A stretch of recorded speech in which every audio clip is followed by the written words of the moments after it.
Hey class, it's Bill with the really last intro to chapter 7 video. I think we're finally going to be done. Hope you're having fun with this one though. I am, so we're going to continue. We are so close. We were spending some time on algorithms like this on the selection sort. We spent some time in the last video taking that idea and turning it into pseudocode, and we're going to evolve that pseudocode now into a running program. So this is the final thing that we need to do to make this work. So let's jump in and actually turn this pseudocode into Python. So for each one of these statements here, I'm going to start just writing code. All right, so first thing is we want to loop through items with index 0 to whatever list length -2 is. So an example of 5 items, we need the pass loop variable to be 0, 1, 2, and 3. So we know what kind of a loop we need here. It's not going to be a while loop because we can count this thing, so we know it's going to be a for loop. And then we make a variable name, so we'll call that, pass. Can't use pass, it's a keyword. Let's use passes. There you go. And then we know that a range is probably the way to go here. And then we need to figure out what that range is going to be. Well, do we need to have a start? Well, if the start's going to be 0, we don't need to do that because that's the default anyway. So we can just put a stop.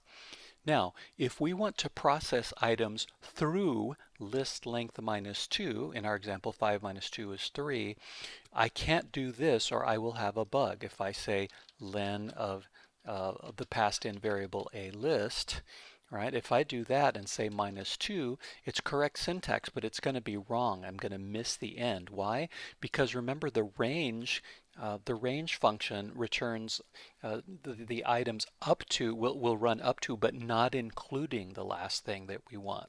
So as we turn the pseudocode into Python, we've got to do this. In other programming languages, we may have a different sort of approach and need a different sort of, different sort of variable there, but or expression there. But this should work. We take the length of the list and we subtract 1, and we'll process up to, but not including that, which should be right. So does that make sense to you? Hopefully that does. So we've now done that, and I can move this over if I want to keep my pseudocode. I'll probably delete it all later. Okay, next thing, easy one, is we need to set the smallest item position to whatever the past position was. So now, since I'm going to be inside the for loop, I need to tab over, and I'm going to, I want to make sure that as I'm writing this code, I'm careful about translating, we've carefully used the word position in our pseudocode, so we need to use some sort of clue to ourselves that we are using positions and storing positions versus values. So we might start, and you'll see in the sample code that is online, everything starts with IDX to remind you that it's an index. But however you want to do that, I'm going to call it small index. I'm going to use a post, just add index to the end so we know. And we're going to set that to what? Well, we're going to always assume that the first thing is our smallest thing at the beginning. So I'm going to say passes, right? That's the loop variable. Remember, the loop variable contains positions. In fact, maybe we should actually call it passes index, but that's fine for now. So we're going to use that index position that's set there for passes, and we're going to set it to the smallest index. So there we go. And again, I might move this pseudocode over and make it a little bit easier to read. Okay. So now I've made my assumption, and now we start needing to do our checks. So I'm going to tab this guy over as well. And what is that going to look like in Python? Well, I've got to loop through item indexes again, and again a for loop is going to make, we're going to make a for loop, and then I'm going to call this check index. Right, so I'm going to be looking at positions again, and what is the range of those positions? Well, we already said just above that we want to start at whatever pass positions is +1. So the starting is actually valid, so calling it passes +1 as our starting, that's perfectly good. And then we want to process through and including list length -1. But again, to translate that into range terminology, we have to now say length of a list, right? So even though we said -1 in pseudocode, in the actual range function in Python, that means go up to, but not including the item at the length of a list. So that takes care of our setting up our inner loop, our for loop. Now we've got to do one more thing. We've got to put a colon here, of course, at the end. And as we do this, I'll bring this back. Okay, so now we say if we have found a new smallest item, remember its position. So how do we say that? Well, obviously if. Now here would be a typical thing to do wrong. If index, check index is less than small index. Why is this wrong? Because we have to be careful. You are comparing two positions here, and that's not what you want to do. You don't want to compare the actual position numbers. You want to compare the items that are at those indexes. So anytime you're looking for items in the list, you've got to say a list, and then you got to put this in square brackets. Same thing here, a list. So again, be very careful when you say positions versus items.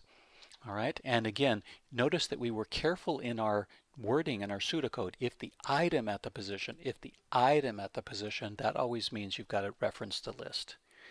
And so if the item is less, then what do we need to do? Well, we need to, again, I'll bring this back over. We need to remember the new position. We're not doing any swapping, we're just remembering.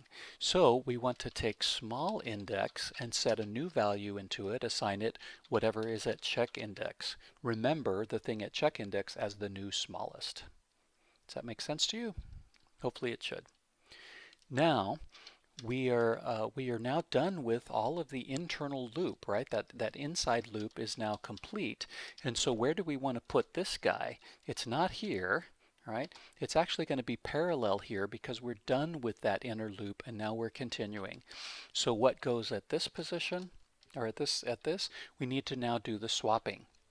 Now, if you have two values that you need to swap, here would be another typical bug.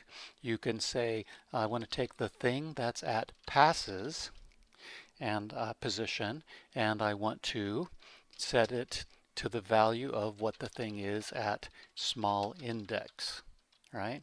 And then I'm going to do the opposite thing. I'm going to take the thing that's at small index and set it to a list passes, okay? Valid code, not going to do the right thing. Why? Because when you did this, you lost the value that was here. So after these two statements, you're going to have replaced an item and lost one of your items in the list and have a duplicate. That's not quite what we want. So when you're doing swapping, you always need a little temporary thing to hold one of them. So I'm going to say a list sub passes gets temp, gets assigned to temp. That way when we come back here, we can assign it to temp here, and that's our temporary variable to hold our swaps. Does that make sense to you? Hopefully it does. Now, notice that we have made very good use of our pseudocode. If we think the pseudocode is helpful here, then leave it in. But if you think it's going to be harder for people to read or it's duplicative, then get rid of it. And I'm going to get rid of it because I think probably for this kind of algorithm, I think it's probably going to be reasonably readable. And there we go. That's our result. Now, does it work? Well, that's a good question. Let's run it and see. Well, okay, that seemed to work. Don't be convinced just because that one worked that everything works, so try a couple of other cases. Namely, you want to try cases where you are in the worst case and the best case. So start with a sorted list and see if it does anything bad. Shouldn't. Start with a list that's completely reversed, because that's usually the worst case for these simple sorting algorithms. So start with 7, 4, 3, 2, 1. Make sure that that works. So test a few cases to make sure you can convince yourself. Okay, now you're not going to write it perfectly the first time if you do it from memory. You're going to have some problems, and if in fact you're going to find the list is sorted backwards, it's going to miss an item at the beginning, it's going to have some weird problem. When you run into some weird problem, what are you going to do? Well, what you're probably going to do is one of two things. You're either going to put in a whole bunch of print statements, right? You're going to come in here and you're going to say print original list is, colon, and then a list.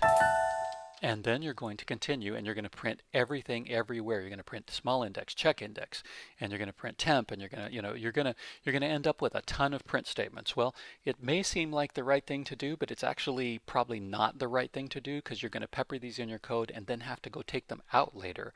You don't really want to do that, and a seasoned programmer would never do this kind of thing. Why? Because we have a debugger, and the debugger is going to do this stuff for us. It has a way to maintain and show you all the local variables. So let's take a second and let's look at how the debugger is going to work for us. And before we get in there, let's think about what signals we have in the code. First of all, we have a signal when this variable is created or gets incremented. We know a new pass has started. So that's a great clue to us. And we know that when this variable gets created or when it gets incremented, we are checking the next item. So that's fantastic. We also have another good clue here because the variable temp gets created, and when it gets created, or again when its value changes, it's going to help us know that a swap is about to occur. So these are some good clues that we have in here, and that's going to make our debugging a lot easier. Now, how do we make the debugger work for us? Well, first of all, go to your shell, go to debug, and say debugger. That's going to pop up, and we can now go back to our code and we can look at the debugger.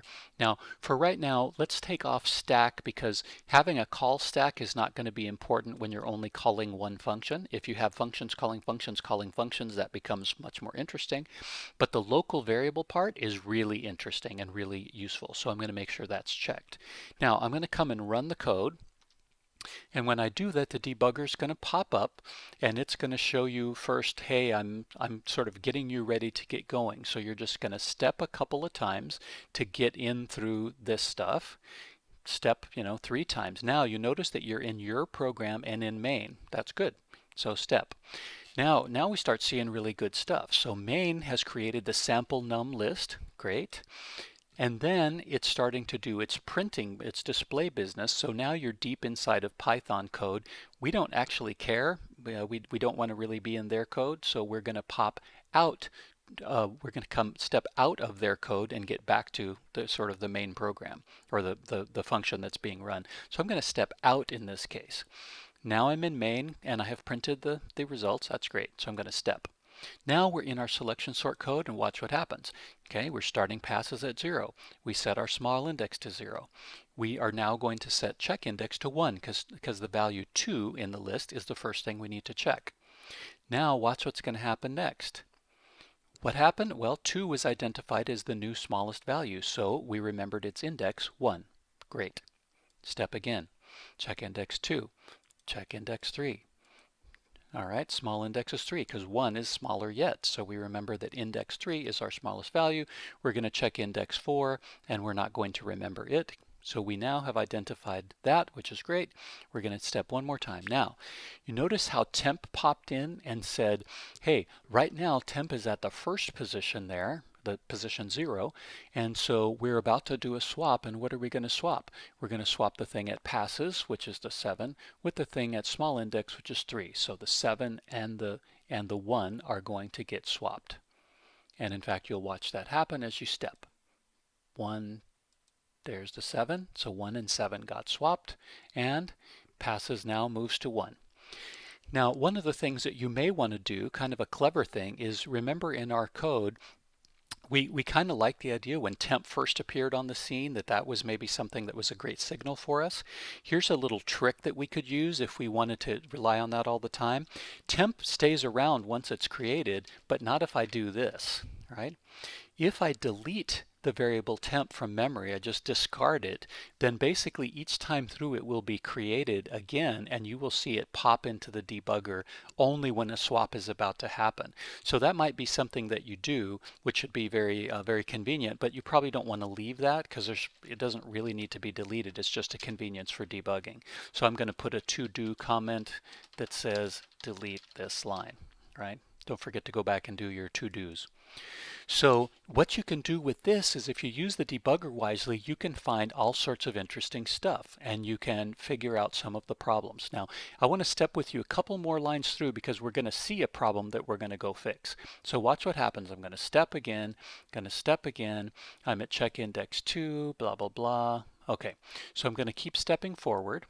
And we're going to go through one more. Okay, so now watch. Temp gets 2, and that signals us that we're about to do a swap. But now what are we going to swap? We're going to swap the thing that's at passes, which is position 1, with the thing at small index, which is also 1.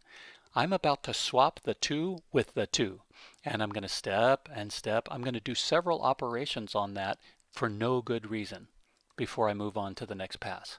So that is a really interesting thing. I'm going to quit the debugger for now, but what could we do about that? When we go back and look at our code, let's go back and delete this line and see what we do about that. You notice what's happening is we are not regarding the fact that if we didn't actually identify a small value, we don't need to swap. And swaps are kind of expensive. You're moving some stuff around in memory. Why swap them if you don't need to? So we could easily guard this with an if statement that says if passes is not equal to small index. Remember, these are positions. We probably should go back and rename this variable so that it's more consistent. But if it's not equal to those, then I'm going to select these lines and I'm going to indent that region, right? So we only do the swapping if they are not equal. So that would be a little efficiency. It might save us a little bit, you know, in the long run. If you're doing a lot of these, it might be significant. So that's a way to use the debugger to be a little bit more clever and to solve your problems, because you will have them when you write these things from scratch. You know, you can be very smart. You're still going to write them. You still want to do testing, by the way, but this is a pretty good rendition, and we'll test it one more time to make sure it's working still. Yes, it still seems to work. We've done a few swaps, which is great. Again, we want to test with a completely reversed list. We want to test always with sorting algorithms a list that has two things that are the same, because we shouldn't be swapping those and things like that. So, but hopefully you've enjoyed walking through this exercise all the way from the beginning, from concept to pseudocode to code, and hopefully this is a good, you know, you have a good view now of how to do this and some of the tricks you can use along the way. So I appreciate you taking your time watching these videos. I hope it's been useful to you. And if you have questions, as always, say them in the forum or send them an email, and we will see you there. Thanks.